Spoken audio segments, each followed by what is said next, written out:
नमस्कार दोस्तों, मैं हूँ लक्ष्मी और आप सभी को लक्ष्मी की कहानियाँ चैनल पर बहुत बहुत स्वागत है।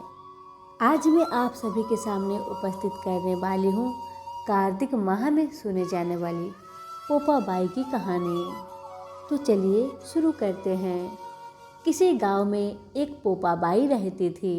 वह बहुत ज़्यादा नियम व्रत करती थी।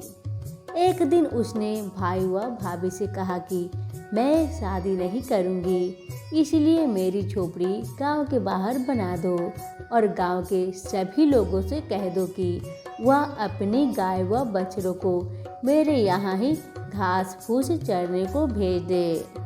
जो बचा खुचा खाना है वह मुझे खाने को दे दे।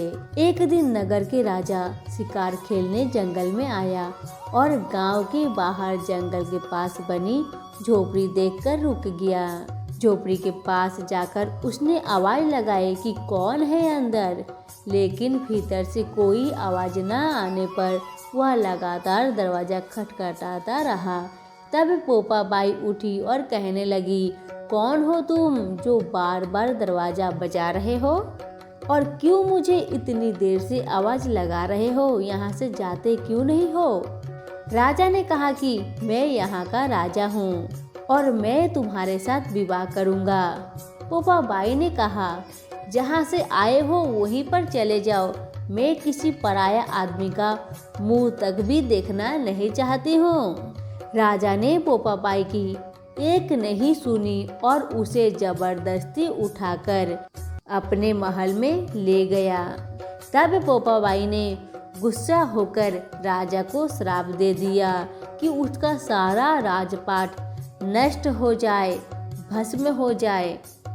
महल में आने पर राजा की रानियों ने सारी बात सुनकर राजा से अनुरोध किया, विनती किया कि इसे जहाँ सर लेके आए हैं इसे वहीं पर छोड़ दीजिए। राजा ने जब पोपा बाई को वापस झोपड़ी में छोड़ने जाने लगा तो रास्ते में पाप की नदी आई जिसमें वह डूब गया। पोपा बाई धर्मराज जी के यहाँ पहुँची और धर्मराज जी ने उन्हें स्वर्ग में राज दिया। एक बार एक सेठ व सेठानी मृत्यु लोक से स्वर्ग लोक आए तो उसके द्वार बंद देखकर वह धर्मराज जी से द्वार खोलने का आग्रह करते हैं। तब धर्मराज जी कहते हैं, इस द्वार पर पोपा बाई का राज है। इस पर सेठ सेठानी कहते हैं कि हम पोपा बाई को नहीं जानते हैं। धर्मराज जी ने उन दोनों की बात सुनकर कहते हैं कि तुम दोनों 7 दिन तक मृत्यु लोक में रहो। 8 खोपड़ा से राई भरकर 5 कपड़े ऊपर रखकर कहानी सुनकर उद्यापन करना और कहना कि राज है पोपा बाई, लेखा लेगी राई राई। सभी कहेंगे पोपा बाई की जय हो। हमारी पोपा बाई की कथा यहीं पर समाप्त होती है। कैसी लगी एक कमेंट करके बताना बिल्कुल ना भूलें। आप सभी को बहुत बहुत धन्यवाद।